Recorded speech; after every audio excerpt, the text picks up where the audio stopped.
Steve Gounoukan, bonjour. Bonjour René Soglé. Dans la rubrique environnementale Pieds sur Terre, on s'intéresse mercredi aux menaces qui pèsent sur les mers et océans. Les mers et océans sont aujourd'hui menacés par de multiples facteurs. Oui, il faut dire que ces facteurs incluent la pollution plastique, la surpêche, le changement climatique, la pollution de l'eau et la destruction des habitats marins. Et concernant la pollution plastique, il faut dire que les océans sont envahis par des tonnes de plastique qui affectent la faune marine, ce qui affecte la qualité de l'eau et les ressources halieutiques. Les changements climatiques affectent également les océans, le réchauffement des océans, l'acidification des eaux due à l'utilisation des engrais chimiques dans l'agriculture. Les mers et océans constituent le réceptacle de tous les polluants que nous utilisons sur la terre ferme. L'augmentation du niveau de la mer menace la biodiversité, les rejets de déchets industriels, les eaux usées non traitées, les pesticides et les hydrocarbures polluent les mers et les océans, affectent la santé des écosystèmes et des populations. À cela s'ajoute la destruction des zones côtières, des mangroves, l'exploitation minière des fonds marins qui mettent en danger la biodiversité marine. Voilà. Et puis l'autre menace pour les mers et océans, c'est la surpêche. Oui, la surpêche menace les populations de poissons et dégrade les écosystèmes marins, notamment avec l'utilisation de pratiques destructrices comme le chalutage. C'est un bateau de grande capacité. Le Bénin n'est pas épargné. Au Bénin, justement, la pêche artisanale traditionnelle, importante pour l'économie, la sécurité alimentaire et la lutte contre la pauvreté, est menacée par les pratiques modernes de pêche plus intensives. La surpêche et l'utilisation d'engins de pêche destructeurs rendent vulnérable la pêche traditionnelle, affectant les écosystèmes aquatiques et les ressources halieutiques. La surexploitation des eaux par les pratiques de pêche intensive, par exemple l'utilisation de chalutiers ou de filets trop grands, menace les populations de poissons et les écosystèmes aquatiques. Et cela est source de conflits même, les conflits entre pêcheurs artisanaux et pêcheurs utilisant des techniques plus modernes pour surgir.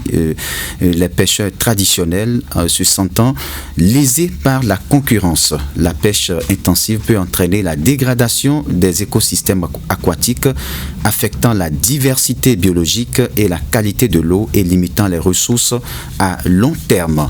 Le professeur Zachary Soou, océanographe, pêcheur et biologiste, directeur de l'Institut de recherche halieutique et océanologique du Bénin, IROB en abrégé, parle de la situation au Bénin. Selon lui, le Bénin n'est pas épargné.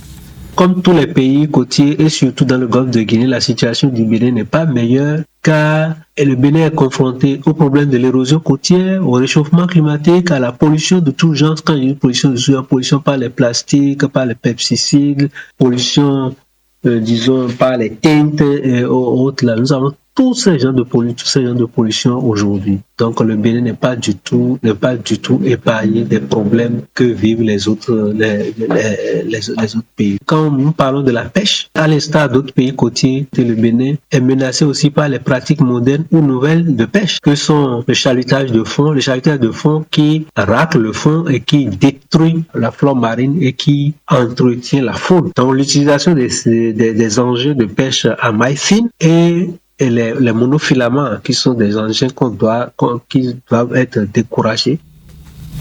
Voilà. Et puis, quelle solution face aux menaces qui pèsent sur les mers et océans? Oui, la solution, selon le professeur Zachary Soou, c'est qu'il faut sensibiliser, il faut éduquer. Il insiste sur la sensibilisation et l'éducation de la population sur les dangers de la pollution des océans et des mers. Voilà. On va l'écouter. Oui. Bon, les solutions pour mieux protéger nos ressources, mer, océans, la solution passe pour mieux protéger les océans et d'abord l'éducation, la sensibilisation de la population sur les dangers de la pollution. Et la sensibilisation aussi sur comment gérer nos déchets à la main, comment faire le tri à la source. Il y a le suivi aussi et le respect strict des tests réglementaires en vigueur. Il y a l'utilisation des engins de pêche à maille fine, à maille réglementaire du moins, je dis à maille réglementaire, et il faut que les pêcheurs cessent d'utiliser les monofilaments. Et il faut augmenter aussi les mailles des choses, surtout la scène de plat, il faut augmenter les mailles, comme un projet de la FAO l'a recommandé. Donc la pêche des juvéniles doit être abandonnée, il faut que les gens laissent la pêche des juvéniles, c'est-à-dire les petits poissons. Donc il faut qu'on cesse de pêcher ces petits poissons.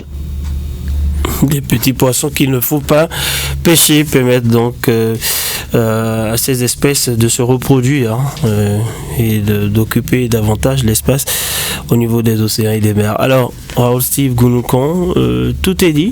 Oui, il faut dire que un sommet se penche sur la question à Nice. Avec la participation du chef de l'État. Avec la participation du chef de l'État. Donc, c'est dit que le Bénin aussi est représenté parce que vous avez suivi le professeur Zachary Sorou qui l'a dit, le Bénin n'est pas épargné, c'est le monde entier qui est concerné. Et donc, si nous sommes concernés par la situation, nous avons, vous savez que notre pays... nous avons notre façade maritime. Notre façade maritime.